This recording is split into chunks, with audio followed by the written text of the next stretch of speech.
Good afternoon, everybody. Good morning and good evening if you're in a time zone other than the London zone. I would like to welcome you. My name's Tim Besley to this Hayek program lecture at the LSE on Hayekian Behavioural Economics by Cass Sunstein. Cass needs very little introduction to many of you, I'm sure, or to most of you. He's the Robert Walmsley University Professor at Harvard, based in the Harvard Law School, the 2018 winner of the Holberg Prize, a prolific author, including the much debated and discussed Nudge.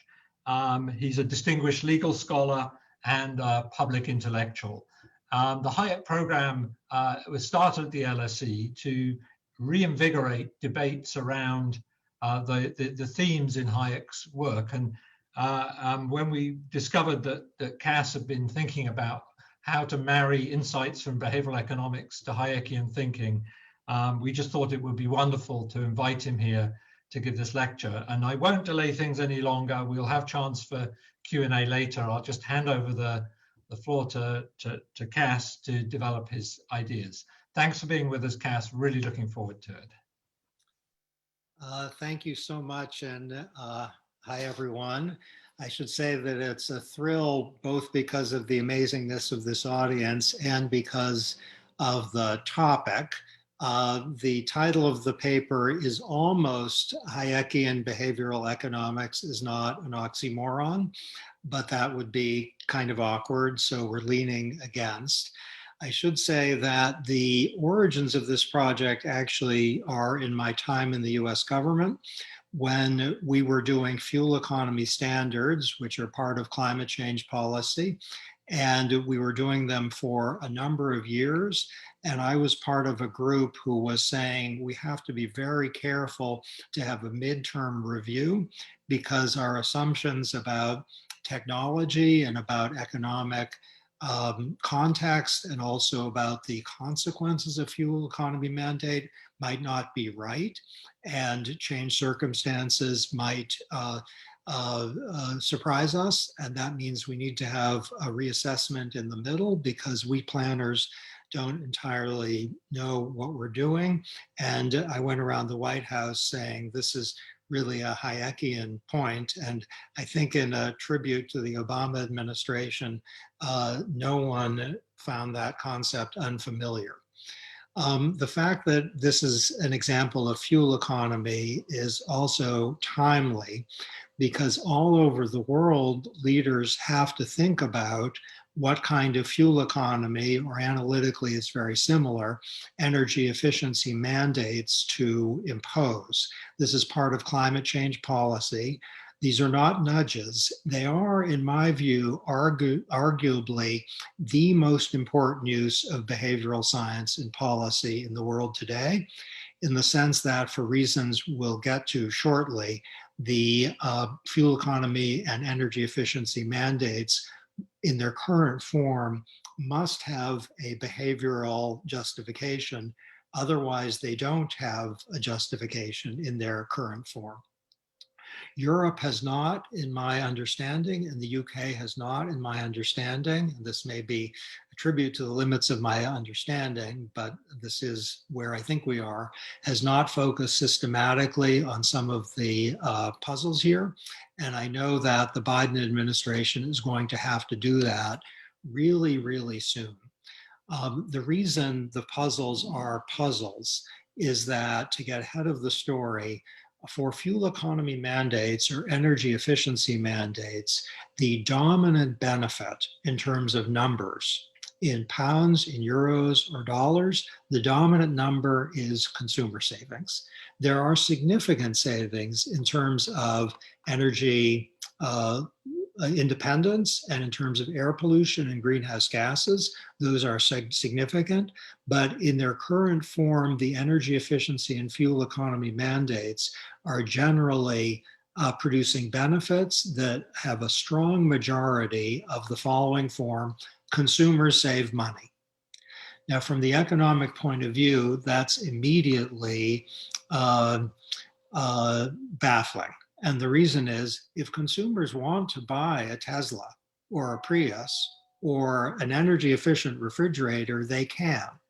If they're not, it's because they don't want a Tesla or a Prius or an energy efficient refrigerator. Who are we to mandate it? We planners. Isn't that, in Hayekian terms, a fatal conceit? Okay, that's my particular case, and I'm going to go back and forth between the particular case and more abstract theory.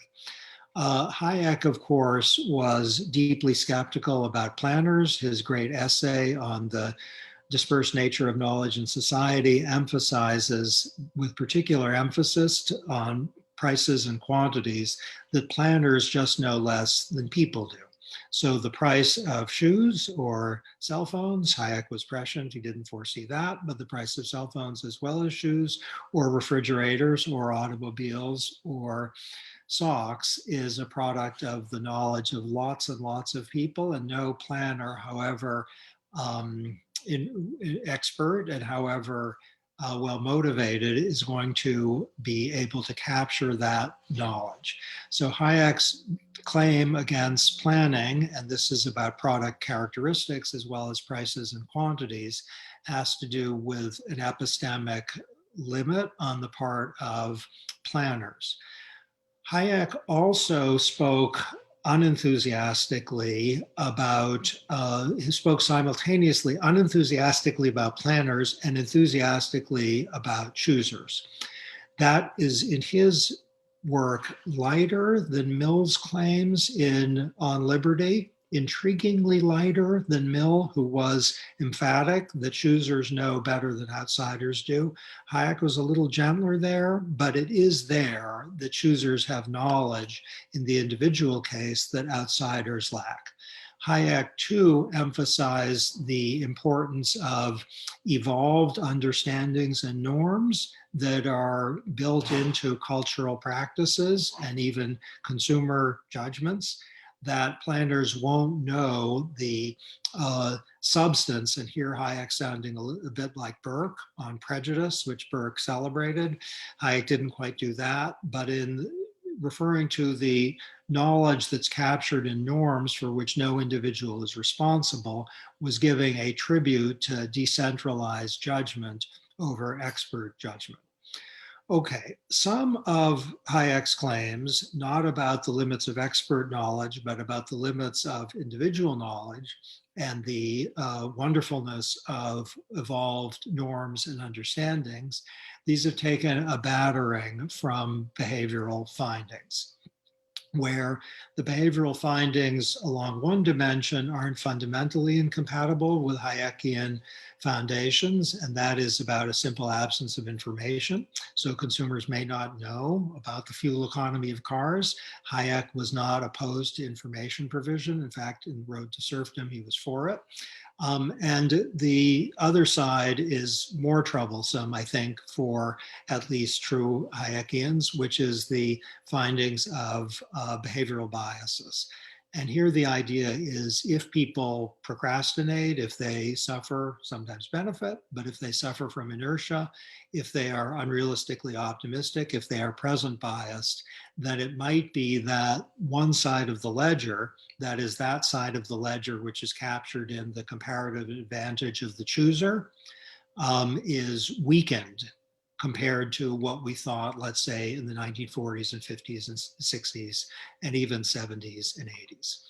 Okay, when I say this is going to be about Hayekian behavioral economics, the goal is to take on board, and this is maybe not in 2021 the stylish thing to do, but it's going to take on board, I hope, the fundamentals of Hayek's thinking, while also acknowledging the truth in the behavioral findings. So the central idea, very simple, is a neo-Hayekian approach would seek to reduce the knowledge problem, which was Hayek's, I think, most enduring contribution to social thought, would reduce the knowledge problem by asking what individual choosers would do under epistemically favorable conditions. So the basic idea is that Hayekian behavioral economics is not enthusiastic about the expertise of the planners. It is very nervous about that. What it seeks to do is to reduce the knowledge problem by saying, what would individual choosers do under epistemically favorable conditions? Now, it might be that one version of Hayekianism would be sufficiently nervous about planners that that question would make Hayekian hair start to fall out, thinking, what do planners know about what choosers would do under epistemically favorable conditions, even putting to one side the public choice problem emphasized by Buchanan and followers. The Hayekian knowledge problem, it would be said, is a second order problem for planners trying to ask what I'm saying is the right question. I'm going to try to respond to that shortly, but let's have a very quick detour and say that by describing this as Hayekian behavioral economics or neo-Hayekian economics, I am not trying to excavate something and say that Hayekian would say this rather than that, on the ground that that challenge in contemporary circumstances is a kind of fool's errand, and that inevitably a judgment about what Hayek would do in light of the findings of modern behavioral science and modern behavioral economics is an interpretive question in Ronald Dworkin's sense. I have to explain that, but the opposition is between excavation, which I say is actually epistemically a fool's errand. It's interpretive in Dworkin's sense, where the interpretive challenge is to make best constructive sense out of the materials that we have. And gosh, we have a lot of them from Hayek. The claim is that to say what is a Hayekian approach isn't to say foolishly Hayek would say X with respect to a question which Hayek didn't answer, but which is to say, what would Hayek most sensibly do given what he believed? And I'm urging that the right question, I suggest, is the epistemically favorable conditions one. That is what Hayek would do. There is an alternative, would do on interpretive grounds rather than excavation grounds. There is an alternative which we can associate with Ralph Hertwig, the brilliant German psychologist who is a friend and co-author of mine. Hertwig's approach emphasizes boosting people's capacity for agency and emphasizes ecological rationality. That's a contender for a form of Hayekian behavioral economics, and it's certainly part of the picture. I want to suggest that the question I'm asking, the epistemically favorable condition one, is also part of the picture. Okay, I've acknowledged that that one might make hair start to fall out for true Hayekians, and to meet that challenge, we have to discipline the question. And I suggest that is doable by asking 5 subsidiary questions. And these are empirical questions. These aren't highfalutin. First question, what do consistent choosers, unaffected by self-evidently irrelevant factors, end up choosing? So if choosers who are unaffected by self-evidently irrelevant factors choose X, that's important to know, and it might be that that's authoritative for the Hayekian, because the consistent chooser is unaffected by the epistemically unfavorable fact, let's say that it's cold outside on one day and warm outside on one day, stipulating that whether it's cold or warm is irrelevant to what savings plan you should choose. Second, what do informed choosers choose? You can tell people things and see what they do. If you learn what they do, once you've told them something, that has a kind of usability that would not be the case if people have no clue about, let's say, economic savings from a Tesla. Third question, what do active choosers choose? If passive choosers end up, let's say, in one situation, and active choosers end up in another situation, we have reason to favor the active choosers because they are not potentially suffering from inertia. It may be passive choosers end up in one situation just because they haven't bothered to choose, not because they're content with where they are. Fourth question, when people are free of behavioral biases such as present bias or unrealistic optimism, what do they choose? And there are ways of getting a purchase on that by, let's say, throwing people's future in their faces, not in an aggressive way, but giving them clarity about the economic situation if they don't save for retirement, or if they do get, let's say, a fuel inefficient car, what do they choose? If they choose not to save, or if they choose the fuel inefficient car, then that's what they want. It's not a product of a behavioral bias. It's a product of an unbiased, informed choice.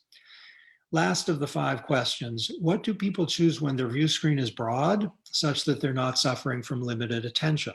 So it might be with respect to, let's say, the terms of a credit card or a mortgage, or with respect to the features of a product.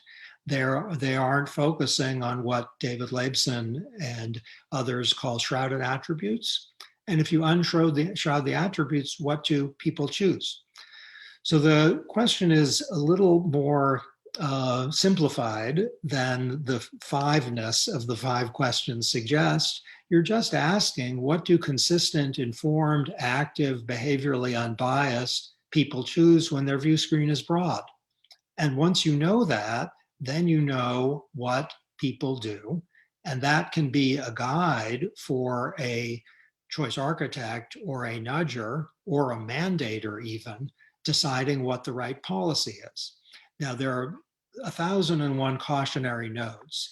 And to get at the cautionary notes, I'm going to give an application of Hayekian Behavioural Economics. And that's going to be the remainder of the remarks. So we're going to get concrete for a moment with your indulgence.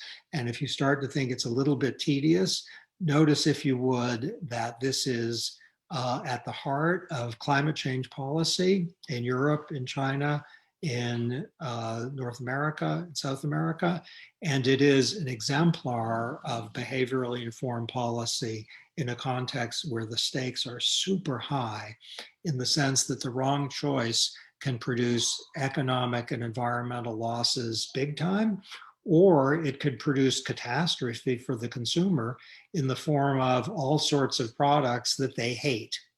That could be a possible outcome. Okay, the behavioral hunch from the standpoint of many regulators is that the policy preferred outcome on standard economic grounds, which is inform consumers so that they protect their own interests and have a corrective tax to control the externalities. That's the neoclassical view. The behavioral hunch is that that might be wrong. The reason it might be wrong is that even if you inform people, you will not generate the volume of consumer savings that you can get if you have a mandate. Now, that's a hard thing to say, and it kind of bites a Hayekian bullet, suggesting that the planner knows, as the consumer choosers don't, that they will be economically better off with a mandate than they would be without one, because they're going to save a lot of money over the life of the vehicle, and information won't get them there. So this is a hard uphill fight to win. It's like a war where you are marching and the people on the other side have guns or are on top of the hill. But the behavioral hunch is that there are big consumer savings that the standard neoclassical prescription doesn't give you. Now, I'm not talking, in saying this is a behavioral hunch, about the work of, let's say, Hunt Alcott, who's a very good economist who has some work which is kind of qualifiedly supportive of this conclusion. I'm talking about regulators in my beloved country. In the leading discussion by our Department of Transportation and by our Environmental Protection Agency, the government called out the energy paradox, saying, and here I'm going to quote, consumers appear not to purchase products that are in their economic self-interest. There are strong theoretical reasons why. Consumers might be myopic. They might lack a full appreciation of information even when it's presented. They might be averse to the short-term losses associated with the higher prices of energy and efficient products. The benefits of energy efficient vehicles might not be sufficiently salient to them. That's a very compressed catalog of some behavioral findings. I use the word hunch advisedly because it's not, as I described it, evidence-based. It's more a hunch. The hunch has been vindicated by our regulators by a number which shows that the consumer savings from aggressive fuel economy regulations are in the vicinity of 500 billion euro over the lifetime of the vehicles, whereas the monetized greenhouse gas savings are in the vicinity of 50 billion euros. And notice, though I was an English major and not a math or economics major, even I know that 50 billion is a small fraction of the 500 billion, thus vindicating the suggestion at the beginning that consumer savings crush environmental benefits, which suggests that the fuel economy regulation, if all we care about is externalities, should be much more modest than what we're actually observing both in North America and in Europe. Okay, that's a little bit of a secret, by the way, not in the sense that it's hidden, but in the sense that it's not widely known that the energy efficiency and fuel economy rules to have a cost-benefit justification, even with a really high social cost of carbon, have to speak in terms of the consumer savings, which raise the Hayekian red flag. Okay, the behavioral version of the Hayekian enterprise is asking, what do people choose under epistemically favorable conditions? And actually, we know a lot about that. So we know from studies of consumer behavior that active choosers, remember that's part of the framework, active choosers are highly attentive to gasoline prices. They probably aren't quite as attentive as they should be, given their own economic self-interest, but they are highly attentive, which is a point largely for the neoclassical objection to the fuel economy standards. So that's point number one. Point number two, we know from recent findings that efforts to overcome consumer lack of information and consumer biases don't produce significantly different choices on the part of consumers. So some quite rigorous randomized experiments suggest that if you throw economic savings in consumers' faces to overcome lack of information, and if you make it highly salient to overcome lack of attention, consumers end up choosing basically the same thing. Okay, these are suggestions that the consumer savings might be illusory to the extent that active choosers and informed choosers whose biases are overcome, there's evidence to suggest those consumer savings aren't, at least in the magnitude given, real. Okay, that's one part of the empirical picture, suggesting at this point that the Hayekian behavioral economist asking the right question is going to be nervous about aggressive fuel economy standards. Okay, here's some data the other way. Automobile manufacturers think, on the basis of their own data, the typical consumers pay up front for only 1 to 4 years of fuel savings, which is a fraction of the lifetime discounted present value. So people in the automobile industry say, there's a problem here. Consumers aren't buying what they should buy given their economic interest. That seems a little baffling, but there's data suggesting that after a significant correction of an erroneously stated mile per gallon measure, consumers were unresponsive. That is, once the data changed, so the consumers saw the correct miles per gallon measure, having seen the false one, consumers made the same choice. So this data, also rigorous, real world, not experimental, concludes that consumers act myopically. They're indifferent between $1 in discounted fuel costs and 15 to 38 cents in the vehicle purchase price when discounting at 4%. And that's a pretty high discount rate, which suggests that to make the consumer choice rational, we'd have to have a discount rate which is approximately as high as the discount rate of my Labrador Retriever dogs, and they have a very, very high discount rate. Supportive of the idea that consumers aren't making sensible choices in view of their self-interest, there's a puzzle, which is that a lot of consumers aren't buying hybrid vehicles, even in circumstances in which everything we know suggests that they ought to be doing that. So a number of consumers choosing between, let's say, vehicle X and vehicle Y, where vehicle Y is identical to vehicle X, except it's a hybrid, which means that it's more expensive up front, but they're saving money over the lifetime of the vehicle. The suggestion is it's very hard to defend the choice for the non-hybrid vehicle, even, and this is the key point, considering non-pecuniary attributes such as performance and cargo space. So I'm whispering, not because I'm emotionally moved, but because my voice wants me to whisper, maybe because this data is politically incorrect. The data is highly suggestive that consumers are not making the right choice. They are, let's call it hybrid aversion, in circumstances in which hybrid aversion isn't explicable in terms of product characteristics. I know the Hayekian at this point is getting nervous.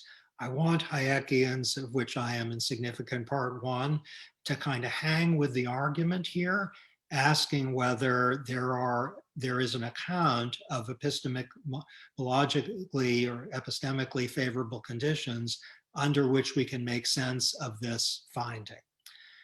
The broadest point is that the government's own numbers, and this is true in nations that have investigated the question, are consistently finding that there is a significant consumer welfare gain from fuel economy standards, suggestive that information alone isn't sufficient to overcome the bias.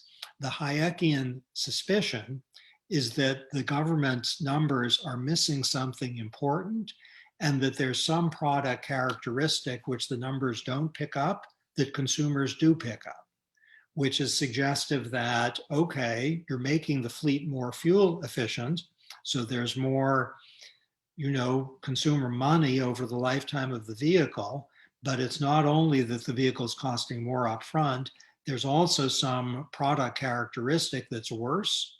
That's certainly possible, but the Hayekian behavioral economist, with behavioral in italics, would say to the Hayekian behavioral economist with Hayekian in italics, show me that characteristic. And if you can't show the characteristic, the burden of justification is on the skeptic about the consumer savings. Okay, I'm going to rehearse now. I'm not far from done. I'm going to rehearse in relatively short order where we are with fuel economy, and the same analysis would apply to energy efficiency mandates. And the idea is basically 3 question marks rather than a check mark yes or check mark no. And 3 means not there are 3 question marks in the specific sense. It means we just don't know, which means that the data is consistent, reasonably consistent with the inference consumers aren't making terrible mistakes, and we should just inform them. I think the technical term is up the wazoo, so that they make as informed choices as possible, and no mandates. That's Hayekianly plausible. Also Hayekianly plausible, I'm suggesting, is under the right framework for epistemically favorable conditions, we have adequate reason to believe that consumers are making a mistake, which suggests that fuel economy mandates are justified on consumer welfare grounds, notwithstanding its mandatory nature. And that's what the data is broadly consistent with. Okay. More important than a conclusion with respect to fuel economy and energy efficiency is the general point, which is that it's really good to have a research project, and now I'm collecting a bunch of papers with varying levels of ambition, which are actually doing this and asking What do consistent choosers, unaffected by self-evidently irrelevant factors, end up choosing? Jacob Golden at Stanford is pursuing that. What do informed choosers choose? Michael Greenstone at Chicago is asking that. What do active choosers do? Hunt Alcott at NYU is asking that. When people are free of behavioral biases such as present bias or unrealistic optimism, what do they choose? One of the greatest, I think, current Hayekians, though I don't know if he'd describe himself that way, Doug Bernheim at Stanford is asking that. What do people choose when their view screen is broad and they don't suffer from limited attention? Dmitry Tabinsky is asking that question. Okay, the broader points are that it might be extravagant to suggest that the interventions I've been exploring, defended by reference to people's choices under epistemically favorable conditions, are Hayekian kind of bold letters. But I hope it's not extravagant to say that they're in Hayek's general spirit, as certain forms of behavioral informed planning are not, and that they're respectful of his most fundamental concerns. And I hope it's not extravagant to say that those most fundamental concerns of Hayek's, to insist that they should be our concerns too. Thank you. Great, thank you very much, Cass. And lots of questions coming in. What I'm going to do is I've been keeping an eye on that, and I'm going to try and sort of take thematic questions as much as I am going to ask individual questions that have been posed. So one question is, if we believe it in the importance of choice, there's a lot of influence, one might say, of social media and fake news and other things. How does that fit into the picture? I mean, does one just ignore that and the influence of that on choice? I mean, maybe empirically we don't really know how much influence it really has, but did you have a concern in your framework for how that might be working and influencing people's decisions? Mr. Hayek beat Mr. Marcuse. That's the feeling of the question. So Marcuse was very focused on the freedom reducing, choice determining characteristic of something he didn't like that I love, which is capitalism. I think the appropriate approach is to say that we in general want to respect individual choice and to have regulation of unfair trade practices and potentially more regulation of social media in particular, certainly if it has monopolistic features. We want to have controls on fraud and deception. It might be that Hayek and Marcuse could actually have a conversation, and this is an adventurous and somewhat reckless thing I've just said. Maybe they did. Maybe there should be a movie about their conversation. But they could have a conversation about manipulation. And a suggestion is that there ought to be consideration, let's say, of a right not to be manipulated. Whether falsehoods on social media with respect to X and Y and Z should be regulated is a very large question. For the humble domain of fuel economy regulation, kind of a first approximation is let people buy the cars they want so long as they're informed and so that there is regulation that controls externalities and internalities if there's a sufficient justification for that. And I've suggested kind of 2.5 cheers for the conclusion that there are, but humility about whether those 2.5 should be 3. And related to that, I mean, in the classic account of choice, we take people's preferences as fixed. I think there's a fair degree of empirical evidence that people's views about climate change and green policies more generally have shifted. So, and it can shift in response to the choices people make. They may be habit forming. There are different ways of thinking about that.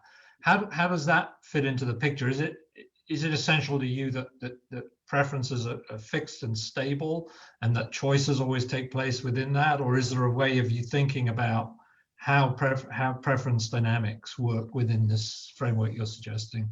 Okay, so you might take that's a great question. So um, let's go at it from a non-Hayekian direction, or maybe not particularly Hayekian direction. There are certain product characteristics, and I have data on one, so I'll give the one I have data on, which is mandatory cameras in cars, so you see in back. I don't know if you have that in the UK. We have that in the United States, where every car has to have a camera in back. It might be that on preference satisfaction grounds, that's really hard to defend. That consumers could buy and push for cars with cameras, rear view cameras in them if they want. But if the market isn't providing that, then let a thousand flowers bloom. The data I have suggests there's a preference endogeneity issue there, where if you've driven a car with a camera in it, you really love it, and you'd have to be paid a ton to get rid of it, even though people similar who haven't driven those cars aren't demanding it. So that's a preference endogeneity issue. The presentation that you heard and the paper that I'm exploring is less theoretically ambitious than that. It just says under epistemically favorable conditions, what do people choose? And that suggests that if people uninformed choose, let's say, product X, but informed choose product Y, then we have a nudge project, and conceivably more. If people who are present bias choose product X and not present bias product Y, then we have an argument for doing something either to nudge or potentially mandate Y. I would have a presumption for nudging rather than mandate, but since human welfare is our criterion, that presumption wouldn't be a religion. And Hayek's with me on that, by the way. He didn't have mandate phobia.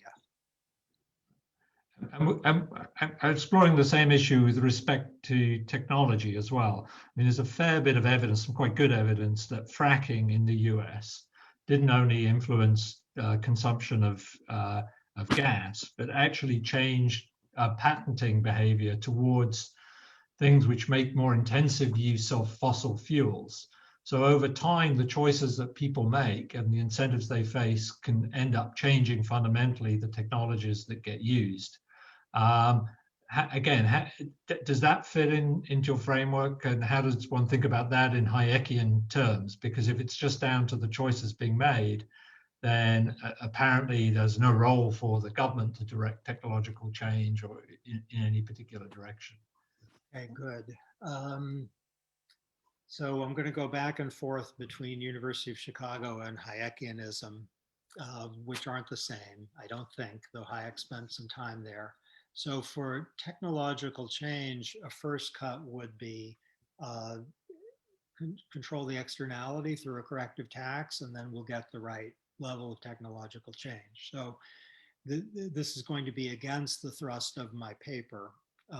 For, let's say, greenhouse gases, have a carbon tax and make it equivalent to the social cost of carbon, which is, probably in the vicinity of 50 to 150 euros, and then have the world do it, and then we'll have the right level of technological change.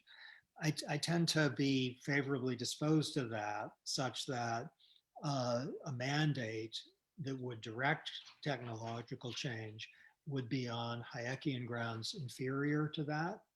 Because if the government says, we want this product, it might not know that the company can come up with that product.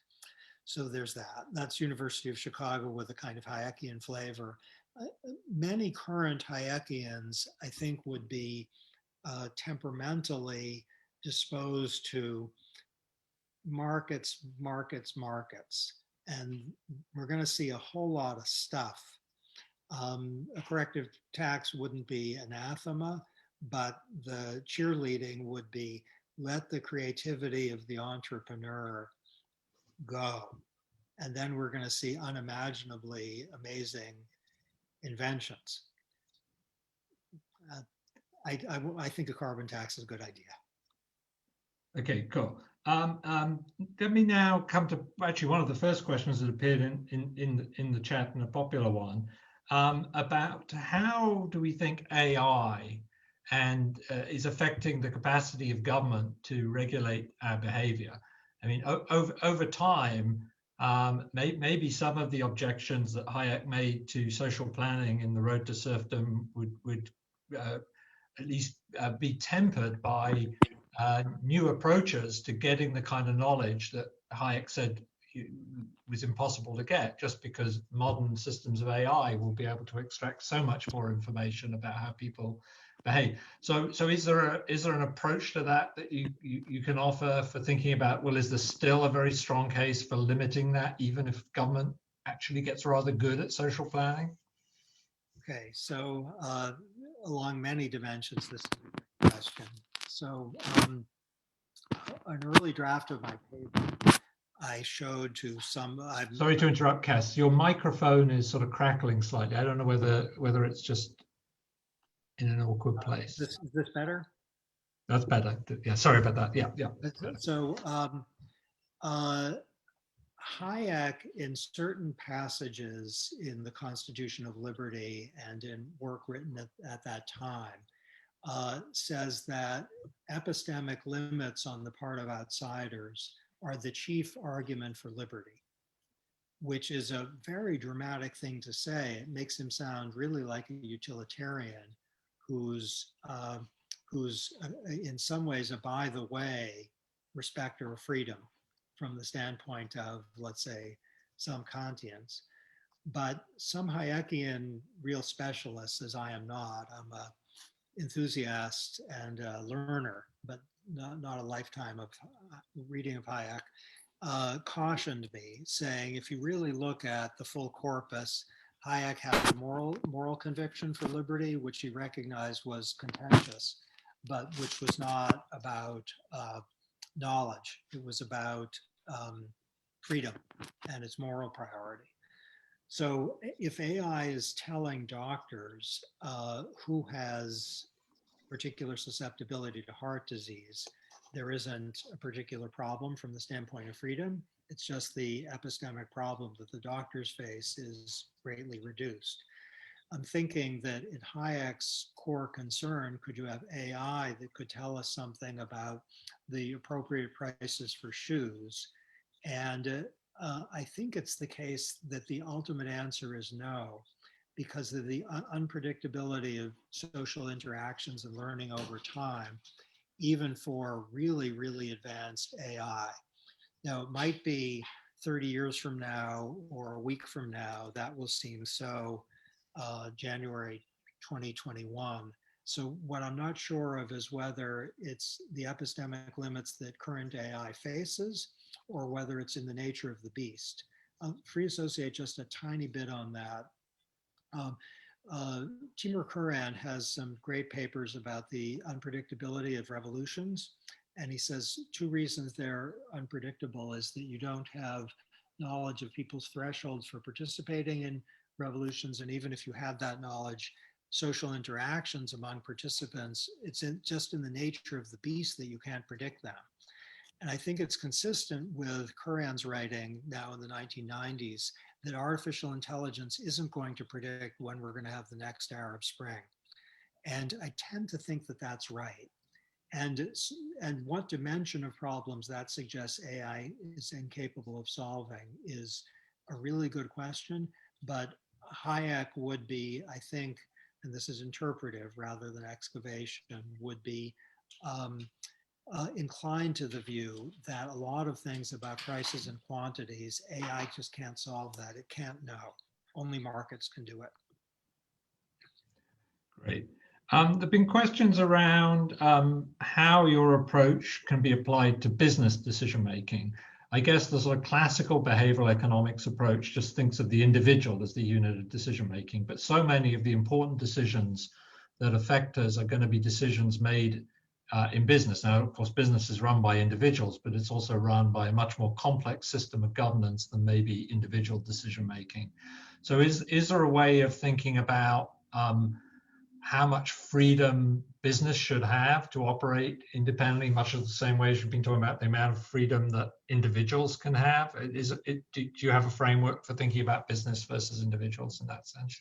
Sure, and offhand it would be broadly the same. So if you have a business that's imposing externalities, let's suppose, I know Porsche is doing a lot that's environmentally very advanced, and there are some companies that produce automobiles that aren't. And if a company is doing things that are not environmentally great, we would want, as a first cut, internalize the externality, and as a second cut, a regulation if it's internalizing the externality isn't possible, or if for one or another reason regulation is better. Companies ought to be, and I encountered this a lot in my time at the University of Chicago, immune from the behavioral biases that individuals are susceptible to, because the market will punish them. If you are a present biased company that only thinks about the next 2 weeks, you're going to get outcompeted by the one that isn't. And certainly if you're an unrealistically optimistic company, you're going to make some plans that are going to fail miserably and you'll lose. So one view would be it's the same framework, but we don't have to worry so much about business error from the standpoint of regulation, except when we're talking about externalities. There's nice data suggesting that that's too optimistic about companies, so that companies with respect to, let's say, things environmental, sometimes are myopic, they're slow adopters. So best practice regulation might be a good idea. And if it really is best practice, it can be in a very broadly Hayekian spirit, though there are Hayekians who would think, one of the zillion practices and the planner doesn't know what's best.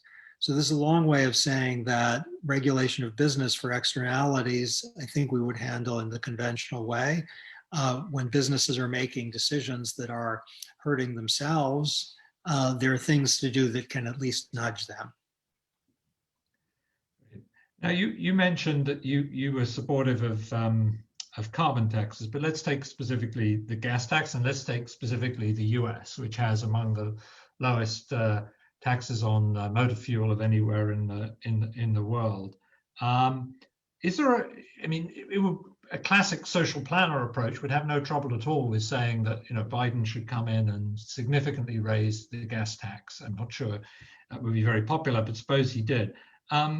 Is that troublesome for a Hayekian behavioral economist to say, in the end, the only way to have that kind of really large-scale behavioral change is going to be traditional instruments, like just making it very, very expensive for people to do things that they like to do, like driving, like driving petrol vehicles at least.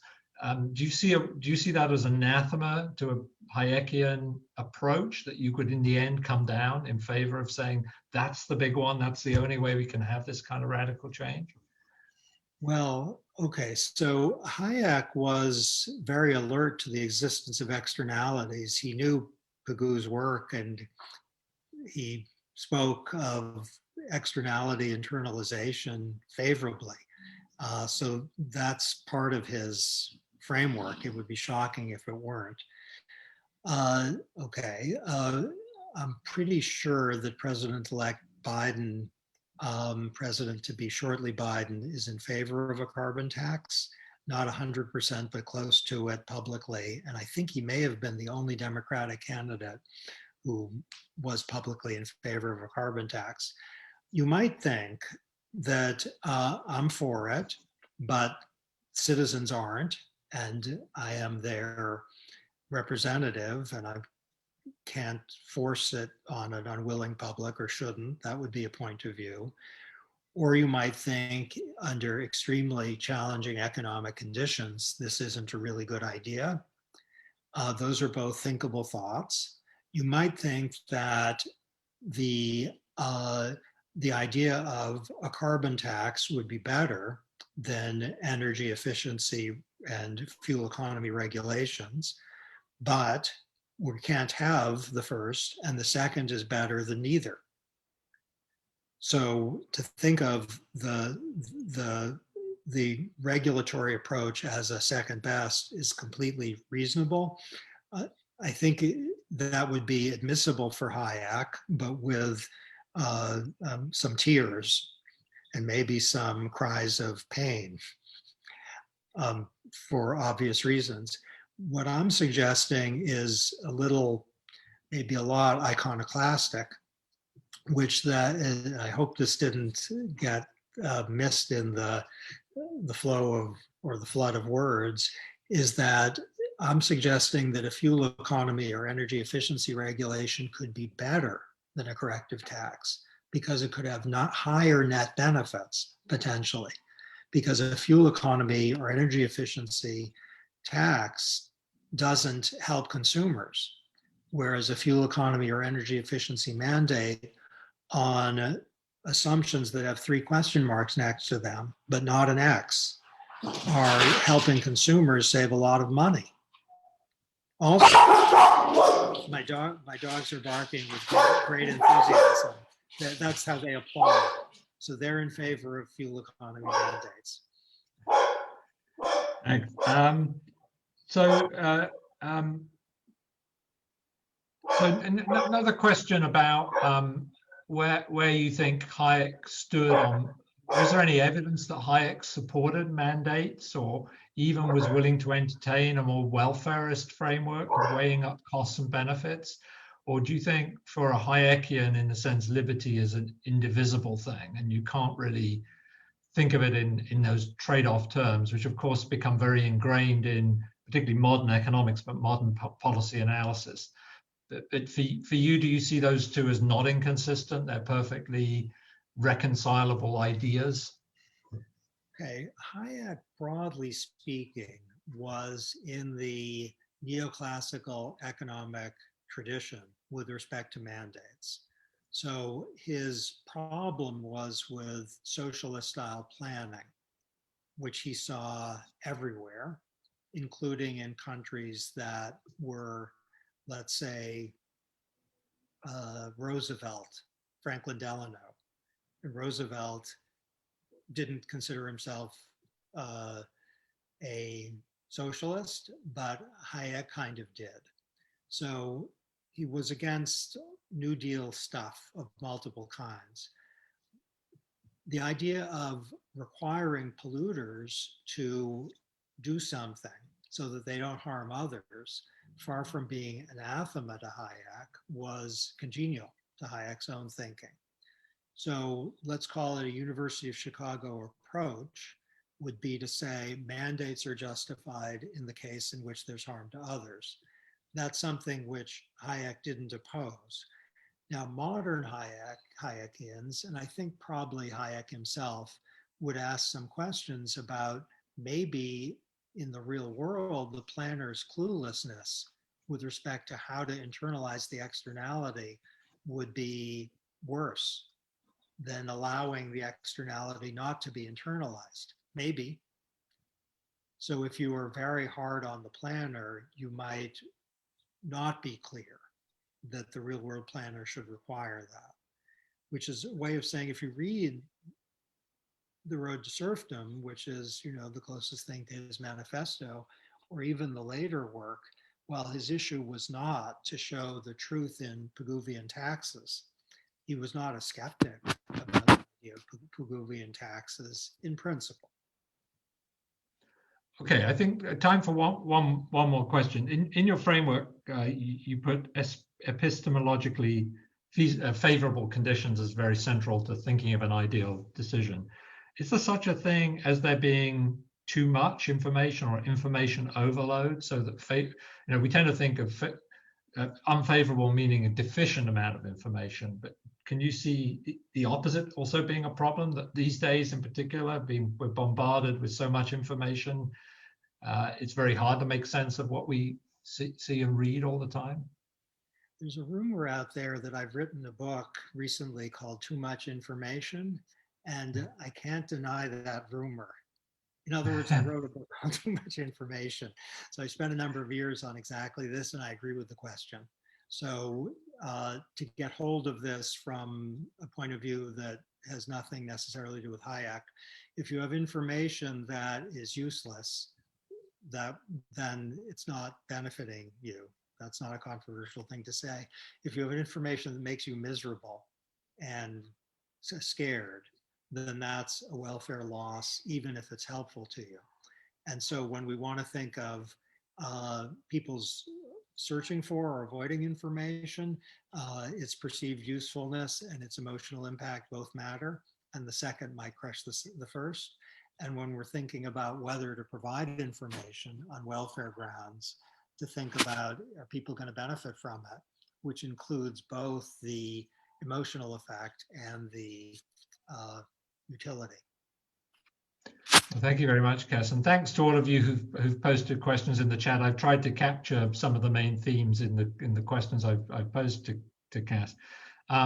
Thank him for a really stimulating lecture, for supporting our Hayek program and really living up to the challenge of making the ideas in Hayek relevant to some of the most important debates that we're currently having, particularly the one around climate change.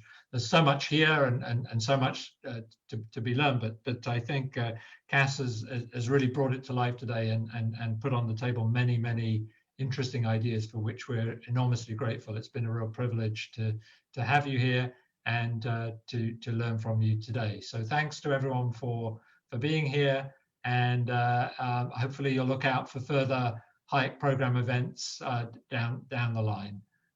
Good evening.